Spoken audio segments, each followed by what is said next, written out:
Clôture dans le rouge ce soir pour le CAC 40. L'indice parisien perd 0,56% à 5559 points. Sur la semaine, le CAC 40 qui perd environ 1%. Les craintes sur le front sanitaire sont revenues sur le devant de la scène de part et d'autre de l'Atlantique, avec le cumul des lenteurs en matière de vaccination, la progression du variant anglais du virus et des effets constatés ou anticipés sur les économies des mesures de restriction. En matière de mesures de restriction, tout d'abord, Hong Kong a annoncé reconfiner tout un district, tandis que Boris Johnson a fait savoir que le confinement pourrait durer jusqu'à l'été au Royaume-Uni. En France, Olivier Véran n'a pas exclu un troisième confinement de son côté, estimant même qu'il pourrait s'agir d'une nécessité absolue si jamais le variant britannique du virus suivait la même évolution qu'au Royaume-Uni. Aux États-Unis, Joe Biden a annoncé que la situation pourrait se dégrader dans le pays après avoir pris un certain nombre de mesures drastiques pour lutter contre l'épidémie, tandis que Christine Lagarde s'inquiétait, elle, de la résurgence des infections et de l'extension des mesures de restriction sur les perspectives économiques. Un contexte plus que prudent, donc, dans lequel les investisseurs ont pu prendre connaissance des indices PMI à travers le monde. En France, pour commencer, les indices PMI traduisent un ralentissement global de l'activité dans le secteur privé en lien direct avec les mesures de restriction. L'indice PMI composite passe de 49,5 points en décembre à 47 points en janvier, plombé notamment par les services, alors que le secteur manufacturier fait légèrement mieux que prévu.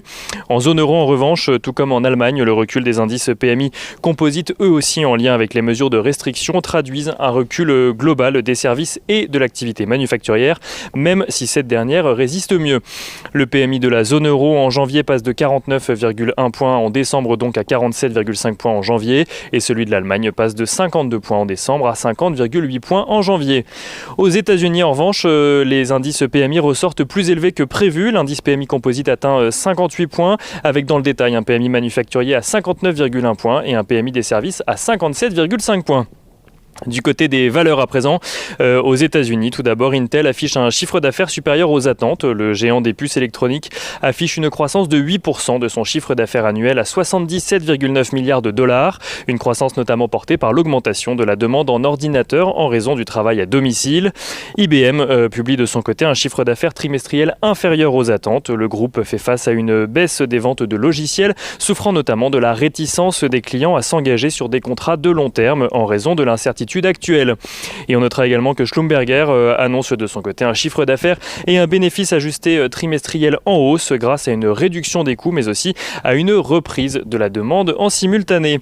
À Paris à présent, on notera Rémy Cointreau qui annonce un chiffre d'affaires en progression d'un peu plus de 25% à 350 millions d'euros pour le troisième trimestre de son exercice décalé. Une progression due notamment aux ventes de cognac aux États-Unis et en Chine. Des résultats qui permettent au groupe d'anticiper une nouvelle croissance organique de ses ventes au quatrième trimestre, même si le groupe prévient déjà qu'elle sera moins forte qu'au troisième trimestre. Rémy Cointreau qui perdait un tout petit peu plus de 0,3% ce soir à la clôture. Et on finit avec l'agenda de la journée de lundi. Lundi, les investisseurs pourront prendre connaissance de la première journée du forum de Davos qui se tiendra virtuellement toute la semaine prochaine.